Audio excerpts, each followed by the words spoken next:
Hey everyone, this is Jack G and welcome back to my hobbies. I made a decision recently to buy a Chris Reeves knife. And it's a big decision, it's a big investment, it's honestly a grail knife for me. And I was thinking about buying the Sebenza 21, like this one here. And they recently announced last year in June, the Sebenza 31, which is this one.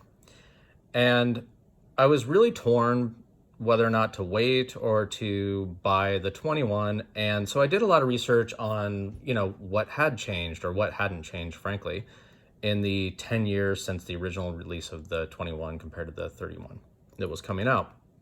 And I decided to wait for the 31 for a couple reasons. And I made a list of all of the things, albeit minor things that everybody talked about during Blade Show and SHOT Show, of the minor changes that occurred between these two models. And I made the decision a couple months after Blade Show 2019 to put in a pre-order for the 31 because there are enough things that I felt that it kind of warranted waiting. So I want to talk about some of those differences, and some will be pretty apparent, some are just cosmetic, but the net result is not a lot changed. So, the quality of the 21 will remain forever, and, you'll be happily served to buy a 21 as well. So let's start with the 21, some things that are pretty obvious. This is a beautiful knife that's on loan to me. The machining hole here, which a lot of people think that gives it the character to readily look at a knife and know that it's a Chris Reeve knife. I don't think that makes any difference at all, frankly, other than aesthetics. The 31 doesn't have it. I like the cleaner look of the 31 without the machining hole personally, but that's just a matter of personal preference, just like the drop point blade versus this Insingo blade. So that's just kind of a matter of preference. The thing that does change a beautiful knife like this with the inlays is that they can have a solid, and they do have a solid piece because they don't have to go around this hole. And I think it aesthetically makes it look nicer if it's a solid piece of carbon fiber in this case. However, it does take away from some of the grippiness of two different pieces. So, kind of a matter of preference and how it feels in the hand.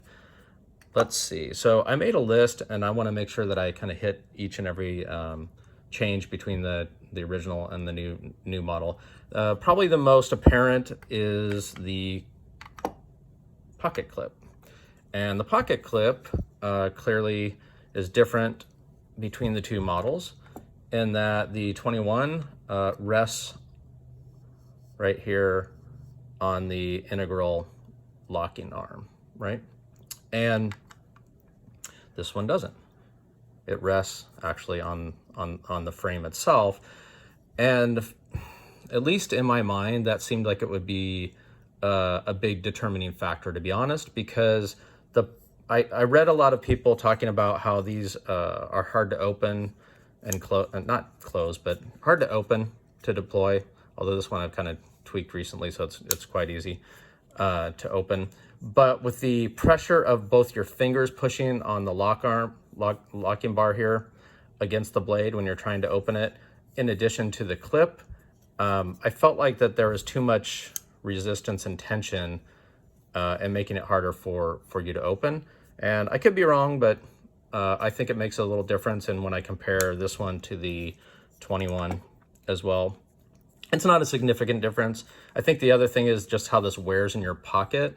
I've noticed that when I put both of these in the jeans pocket, and I did a video on that, you can take a look at that, the original unboxing of this 31. It sits in the pocket, and kind of, because of this kind of slanted, sort of cantilevered over clip, it tends to tilt naturally to the inseam of your pocket, and it seems to wear very well in your pants pocket. So there's that difference. What else is different that I made some note of? They say that the ergonomics are slightly different in the 31. I think that it has a little bit more of an arc. I can't really tell much of a difference between the two, frankly. Now, granted, this is the small versus the large, but it does seem to kind of have a little bit more of an arch. They say also that there are what do they call it? Slightly different ergonomics in the handle, or chamfering. And what they're talking about there is it looks like they're a little bit more flared here, and they kind of worked to make the access to the thumb stud a little bit better in the 31, you know, marginally compared to the 21. There isn't a lot of difference, but there's a little bit of difference. On the back side, you can see there's a little bit of chamfering here, which is kind of nice, which I'm sorry, Chris Reeves, but I really wish you would do double thumb studs on everything instead of just doing right and left hand knives, which I think it's fine to have left hand knives personally. I'm just going on a rant here. If you have double thumb studs, one thing that I find is I always try to practice opening my knives with my left hand, because what if you're injured with your right hand? You should be able to open it with your left hand. Granted, you know, the locking bar is on the left side, but I have other knives, other knives that have a frame lock, and I can open them on with left-handed because there is a thumb stud. So I really wish there was a double thumb stud, but I digress. Okay, so as long as we're right here, one of the differences is the ceramic ball interface. And number one, it's harder than the titanium, and it will wear much better. And you can see my other video where I did a disassembly and actually see this ceramic ball in more detail, so take a look at that. But it also rests against the knife tang here, and so in theory, because ceramic anyway is harder than steel, or harder than titanium, and it won't wear against the harder steel. So it also, in my mind, it actually helps with the smoothness, I guess, as the ball kind of,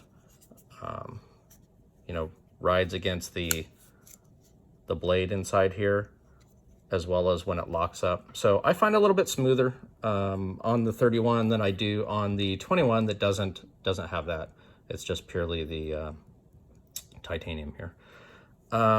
Let's see, are there any other differences? I mean, there aren't really. They say some tighter tolerances, but I mean, it's, you know, already manufactured so well. I don't know what other tolerances and differences they... Oh, another thing that they talked about in passing is, you know what, when I was researching Chris Reeves knives over the years, I always wondered, what the hell is this thing? And they machine this out to so that you can, here, you can actually see in the lock bar, it helps with the tension against the blade here, and, or, you know, more for like locking up and you know, bending over. Well, I'm finding the hard words are hard. Anyway, by machining this out, it tends to want to push into the right here and lock up. They say that they have kind of refined that, so maybe that helps with the lockup. There's about a 50% lockup, you can see. I don't know, let's see if there's any difference. Whoops. See if there's any difference we can tell on this one. I don't know. Looks about the same. I don't know, maybe better tolerances. As far as anything else is concerned, I don't think I missed anything between these two. That's about it. The specs on the blade, the handle, and everything from the 31, you know, in this case, the large Sebenza compared to the 21 large Sebenza, are the exact same. So none of that changed. I mean, why mess with perfection, I guess? Yeah, I mean, not much has changed, but enough that I wanted to wait until the new version came out. And mostly it was this machine hole that I didn't like, and the ceramic ball I really liked, and the angled pocket clip, frankly, I thought was a great idea. So, you know, those minor enhancements made me wait for this knife. So I'm pretty pleased with it all in all. But, you know, you can't go wrong with the 21 either. So, you know, your mileage may vary a little bit. Anyway, that's all I had. I just wanted to do a little video on some of the differences, and I think I've covered them all. So, mahalo. Please like, subscribe, leave me comments, and if you have some ideas and some other videos you want me to do, please let me know. Mahalo.